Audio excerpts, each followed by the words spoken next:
Hey everyone, welcome to Avocado Football. Let's talk about Luka Jovic's situation at Real Madrid. As the international break ends this week, Luka Jovic has scored 3 goals and assisted once for Serbia. And what is more impressive is that he played 230 minutes of football in these 3 games. That's more minutes in an international break than he has had with Real Madrid in all competitions this season. He has played 208 minutes this season for Madrid, and Zinedine Zidane has not found the right lineup or plan for Jovic to give him the confidence and rhythm a striker needs. No real chances, and now he brought him down the pecking order as a third choice with Mariano Diaz ahead of him off the bench. This looks familiar to what we saw last season with Real Madrid, and it is a big cause of concern how this talented striker who Zidane pushed Real Madrid to get last summer for 60 million euros. Jovic was quoted saying that Zinedine Zidane is the one who wanted him at Real Madrid, that the negotiations were very complicated, they almost broke down, but it was Zidane who insisted for Jovic to wear the Los Blancos jersey. And rightfully so. He had an incredible season with Eintracht Frankfurt, and he was looked at being Madrid's number 1 striker. With Karim Benzema aging and Real Madrid looking for a pure goal scorer from the void Cristiano Ronaldo left when he transferred to Juventus, Luka Jovic brings these attributes. He's a pure goal scorer, a poacher, he scores with both feet, and is amazing in the air. This international break, he scored all his goals with his head, including a great last-minute equalizer against Scotland, and he put away his penalty in that shootout with them. Last season, it was a mix of him being constantly subbed on in the very late stages of the game, and he missed 8 games due to injury and 1 week where he had the coronavirus. So if Luka Jovic had a horrible first year with no chances given by Zidane, why did Real Madrid keep him?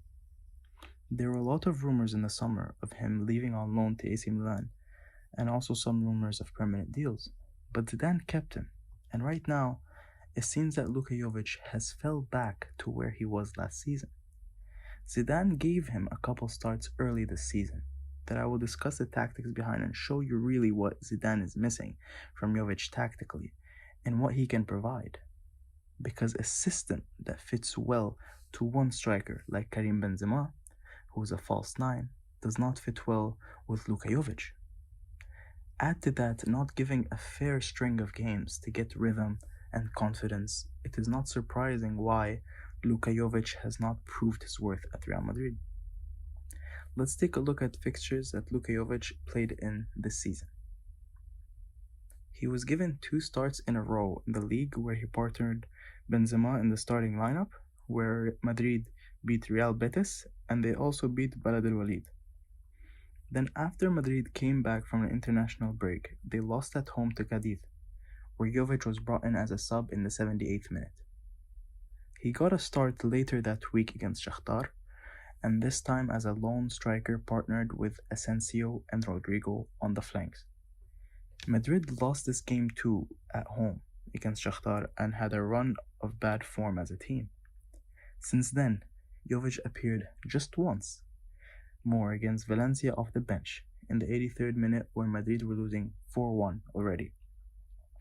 Zidane did not choose to play Jovic in games like El Clasico, Inter, or even give him a chance when Madrid is up 3 goals at home against Huesca. Real Madrid's results speak for themselves this season. On Jovic's part, he has tried in the attempts he got and had an impact on the games he started in, especially ones where him and Benzema were partnered together. However, he's vanished from Zidane's plan suddenly and not been given a chance, and Madrid is a big club, but they had not had an excellent season. The losses and draws like Valencia's, Mönchengladbach's, Cadiz, Real Sociedad prove that the problem does not stem with Jovic, and he can offer something different if he's trusted by Real Madrid. Especially that they are a team that loves to cross the ball. Let's take a look at the statistics. They are 4th in La Liga in rankings of crossing the ball, and Jovic's aerial ability can provide a lot of goals with that. In the opportunities he has been given, he has looked to be unlucky but dangerous. He was brought down 1v1 versus Real Betis, where he could have scored after a great chest control, but he got Emerson sent off, and with that red card, Real Madrid took control and they won the game. In his second start, he proved that he can find himself in a lot of dangerous opportunities and work well with Zidane's favorite Benzema in the same lineup. In that game particularly, he did not put away his chances, and perhaps it comes down to the rhythm and confidence a striker needs to be consistent and prolific. Perhaps it's simply that Zidane in training sees Luka Jovic not good enough, so that is why he's not giving him fair chances. But if that was the right reason, why didn't Real Madrid sell or loan him in the summer? So let's take a look at Jovic's playstyle and how he fits so well with Eintracht Frankfurt and Serbia, and how Real Madrid can get the best out of him. In Eintracht Frankfurt, Jovic did not play as a lone striker. He had Sebastian Haller partnering with him up top, with Ante Rebic had a clinical role behind them. They created space and provided a lot of danger in a high-scoring system. Jovic excelled playing with that support, and we've seen it also work in a two-striker system recently played in Serbia, with Jovic and Mitrovic were up top this weekend, and they thumped Russia 5-0. Normally, Serbia plays with one striker, being supported with the two Tadic and Randonjic. Jovic played well in that system, and it's because he has the ability for close control and short passes. Real Madrid saw glimpses of it last year with his back heel flicks that led to assists and goals with Real Madrid. So what can Zinedine Zidane do? Surely he cannot sacrifice the team's formation for one player. However, when he has tried to play with two strikers, Benzema and Jovic, the result is they won both games. They are proven dangerous to get results, and giving them time under a system like that, they can build chemistry, and Jovic can get his rhythm and see his prolific goal-scoring rise. It can be in a similar sense to how Benzema and Cristiano Ronaldo played up top in the later years of Ronaldo's Madrid career. And it's about putting the right players behind these two. Real Madrid, moving forward, their defense line is clear with no question marks when everybody is fit.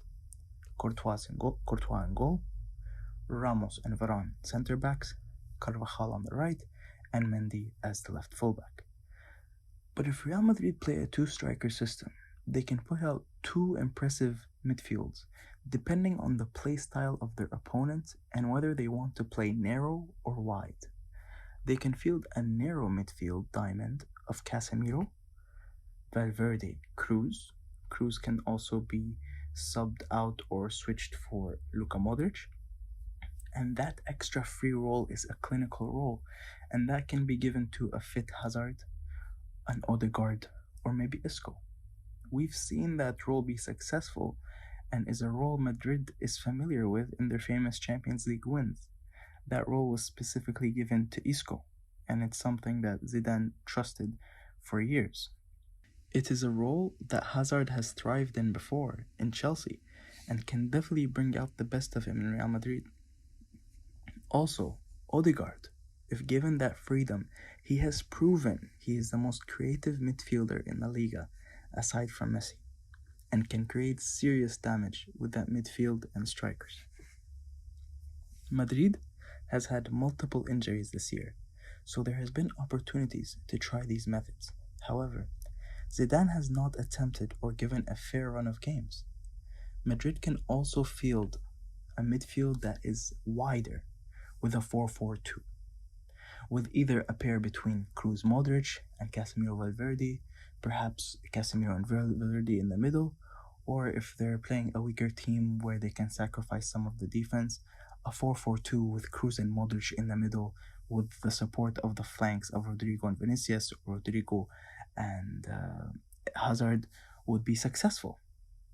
So a 4-4-2 with these plethora of fantastic players who provide different qualities and efforts, that's another way Jovic can succeed in Real Madrid.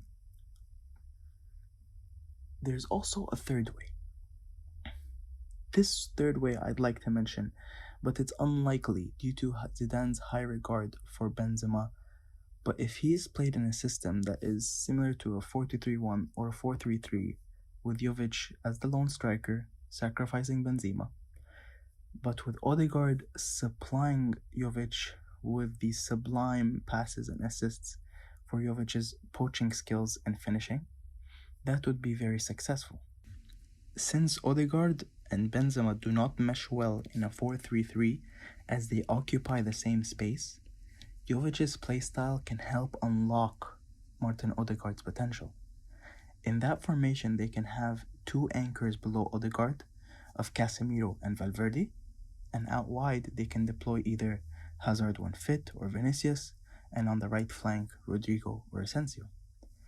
It's interesting to see how Real Madrid will play now, as the January window is not far away, and this may be the most crucial time for Jovic and his future with Los Blancos.